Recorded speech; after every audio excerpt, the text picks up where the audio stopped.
quite important in this country is that Māori people wrote this thing called the Declaration of Independence in 1835. Now, what they wrote in that, and they wrote this in Māori and in English, they said they sent over a letter to the King of England, and they said to him, "We are the sovereign chiefs of this country."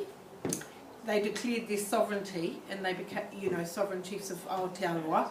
And they said, and we are we are the only sovereign chiefs of this land.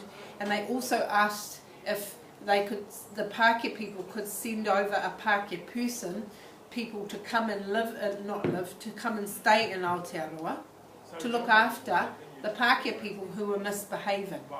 And the Pākehā people who were misbehaving were the sealers and whalers, and the traders, because they were drinking and and prostitution and all the resource conflicts over resources. So they specifically asked for them to send over someone, because the Pākehā people who were living starting to live in, there was only about 2,000 at the time in this period. 2,000? No, even less, so about 200 in that period in the country, but they were misbehaving. Pākehā said they weren't following Māori law, obviously, and they weren't following their own laws because they didn't have one law. So Māori said, "Can you bring some law here and look after your own people?" Now, when that letter went over to England, it was gazetted and acknowledged by the King, which meant that the British sovereign had acknowledged the sovereign group. Now, that was 5 years before the Treaty of Waitangi. So very clearly, and this is what most people in this country do not know this.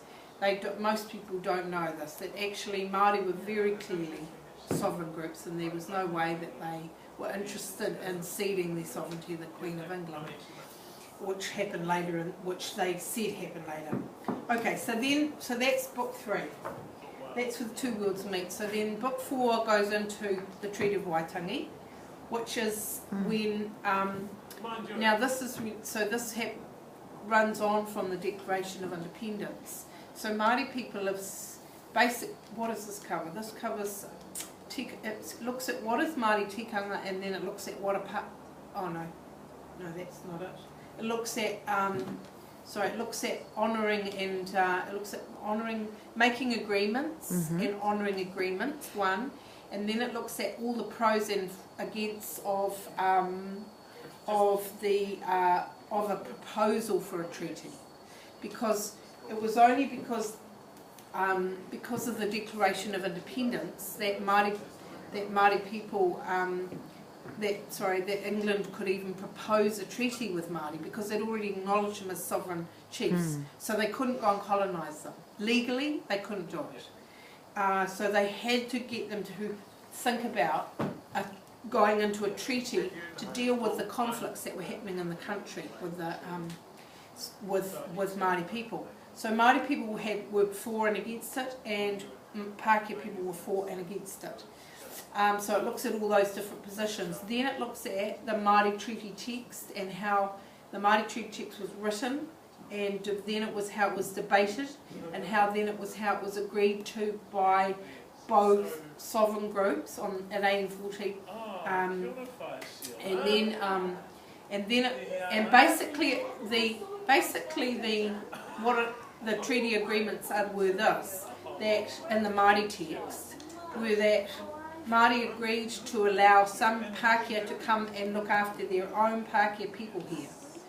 Article 2 says that ensures Māori sovereignty continues here over themselves and their resources, and that Māori would agree to sell to British land to Britain if they let them, and then if they wanted to. And Article 3 was agreed to them getting British citizenship rights.